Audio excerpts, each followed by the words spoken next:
Hello, Mark. My English name is Lydia. My Chinese name is Han, and my student number is S044156. The title of the speech is Connected but Alone by Sherry Turkle. I'm the sophomore at NCUE. Just a moment ago, my daughter Rebecca texted me for good luck. Her text says, Mom, you're a rock. I love this. Getting that text was like getting a hug. And so there you have it. I embody the central paradox. I'm the woman who loves getting texts who's going to tell you that too many of them can be the problem. Actually, that reminder of my daughter brings me to the beginning of my story. 1996, when I gave my first TED Talk, Rebecca was 5 years old, and she was sitting right there in the front row. I had just written a book that celebrated our life on the internet, and I was about to be on the cover of Wired magazine. In those heady days, we were experimenting with chat rooms and online virtual communities. We were exploring different aspects of ourselves, and then we unplugged. I was excited, and as a psychologist, what excited me most was the idea that we would use what we learned in the virtual world about ourselves, about our identity, to live better lives in the real world. Now fast forward to 2012. I'm back here to the tech state again. My daughter's 20. She's a college student. She sleeps with her cell phone. So do I. And I've just written a new book, but this time it's not one that will get me on the cover of Wired magazine. So what happened? I'm still excited by technology, but I believe I'm here to make a case that we're lady it takes us places that we don't want to go. Over the past 15 years, I've studied technologies of mobile communication, and I've interviewed hundreds and hundreds of people, young and old, about their plug-in lives. And what I've found is that our little devices, those little devices in our pockets, are so psychologically powerful that they don't only change what we do, they change who we are. So of some of the things we do now with our devices are the things that only a few years ago we would have found odd or disturbing, but they've quickly come to seem familiar, just how we do things. So just to take some quick examples, people text or do email during corporate board meeting. They text and shop and go on Facebook during classes, during presentations, actually during all meetings. People talk to me about the important new skill of making eye contact while you are texting, laughter. People explain to me that it's hard, but that it can be done. Parents text and do email at breakfast and at dinner while their children complain about not having their parents' full attention. But then these some children deny each other their full attention. This is a recent shot of my daughter and her friends being together while not being together. And we even text at funerals. I studied this. We remove ourselves from our grief or from our rev- reverie, reverie, and we go into our phones.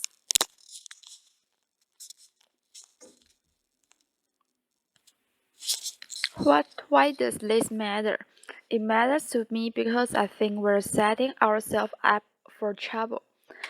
Trouble certainly in how we relate to each other, but also trouble in how we relate to ourselves and our capacity for self-reflection.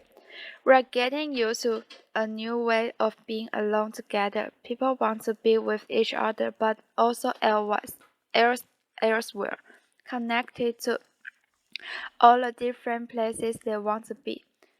People want to customize their lives. They want to go in and out of all the places they are because the thing that matters most to them is control, control over where they put their attention. So you want to go to that board meeting, but you only want to pay attention to the bits that interest you.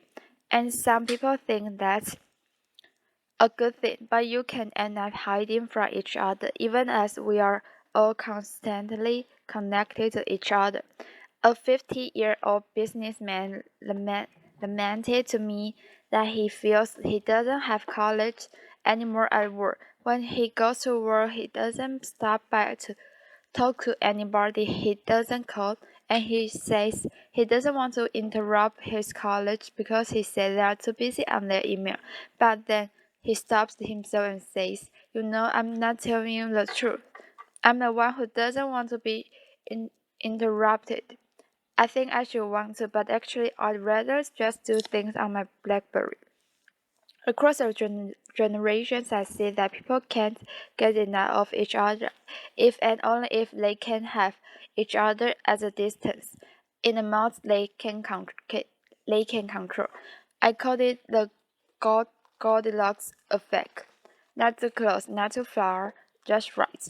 But what might feel just right for a middle-aged executive can be a problem for a adolescent who needs to develop face-to-face relationships. An 18-year-old boy who uses texting for almost everything says to me wistfully, someday, but certainly not now. I'd like to learn how to have a conversation. When I ask people what's wrong with having a conversation, people say, "I'll tell you what's wrong with having a conversation. It takes place in real time and you can't control what you're going to say." So that's the bottom line. Texting, email, posting, all of these things let us present the self as we want to be. We got to edit, and that means we get to delete, and that means we get to retouch. The face, the voice, the flesh, the body, not too little, not too much, just right. Human relationships are rich and they're amazing and they're demanding. And we clean them up with technology.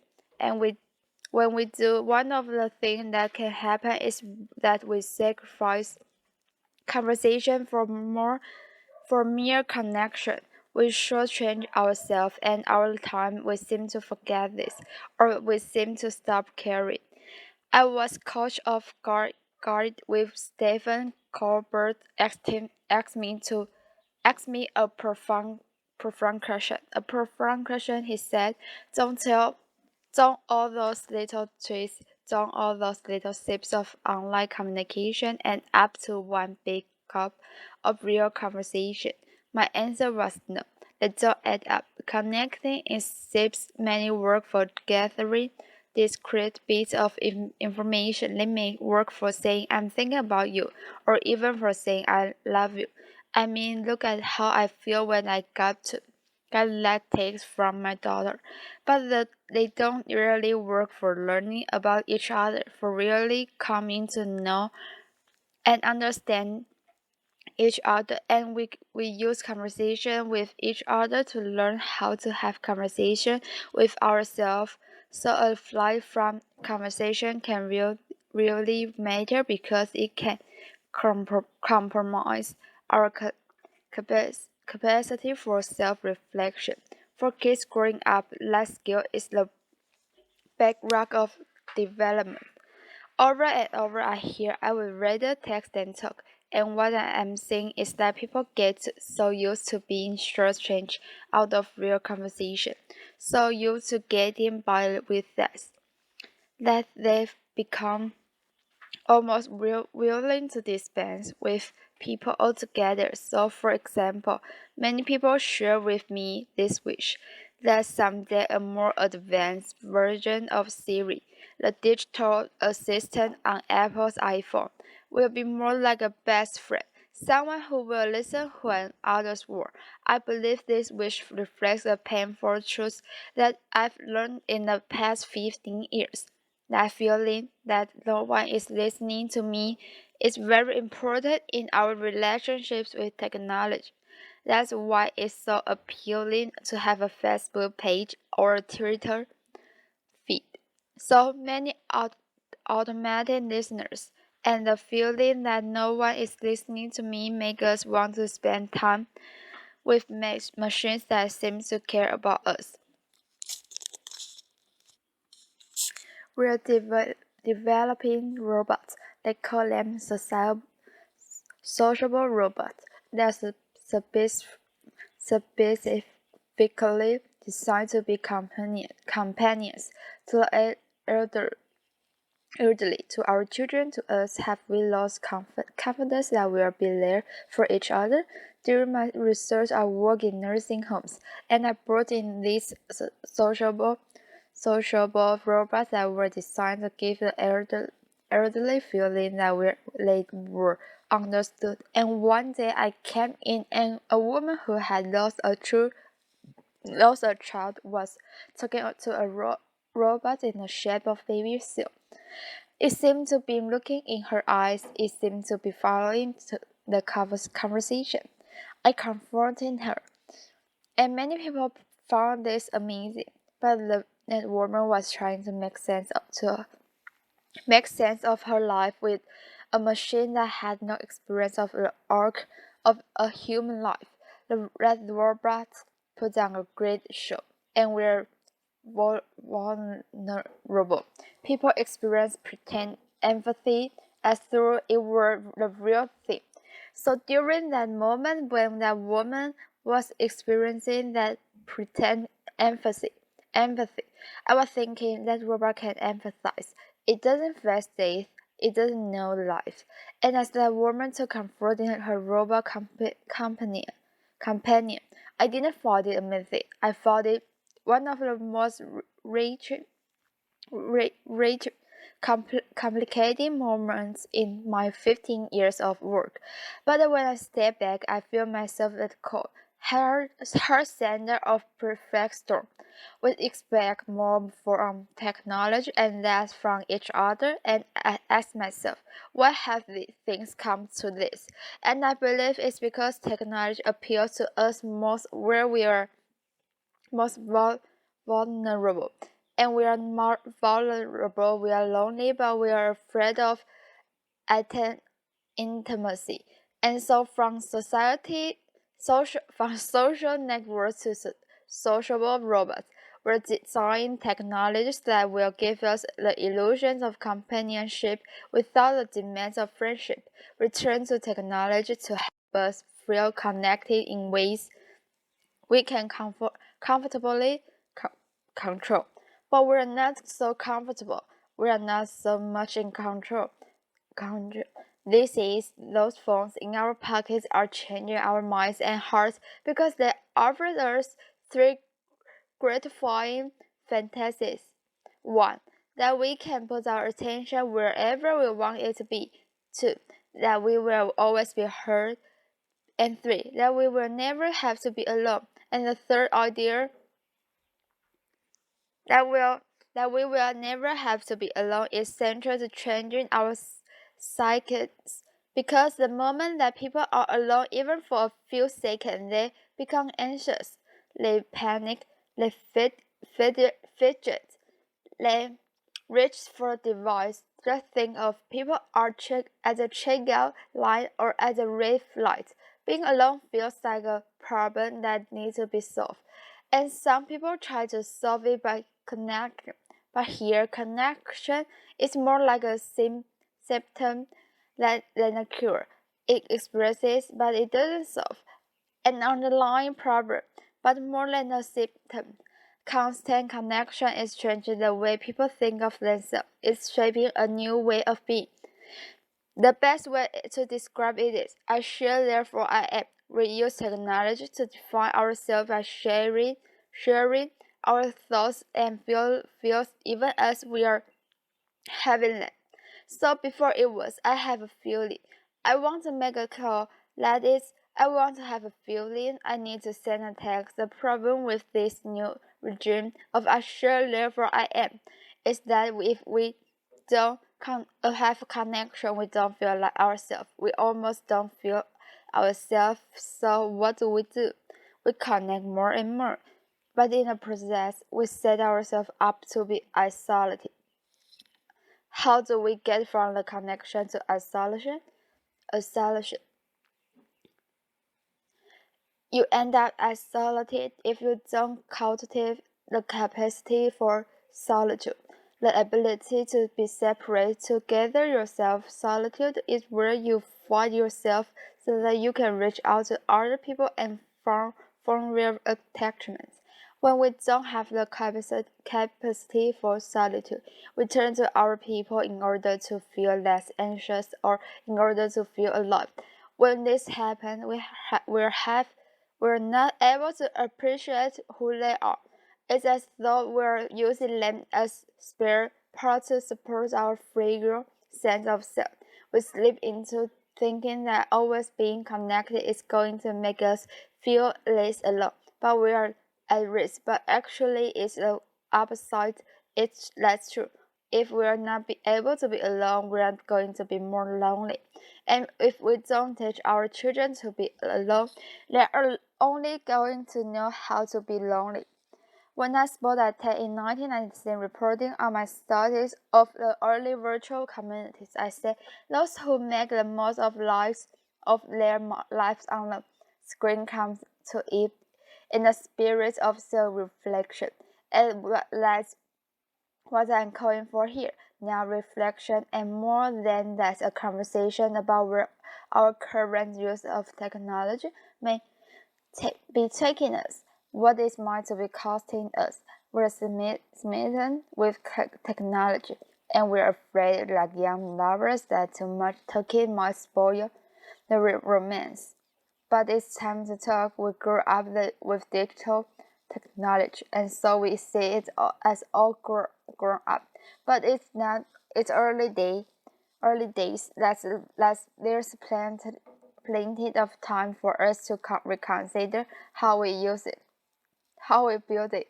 I'm not suggesting that we turn away from our devices, just that we develop a more self-aware relationship with it, with each other and with ourselves. I see some first steps.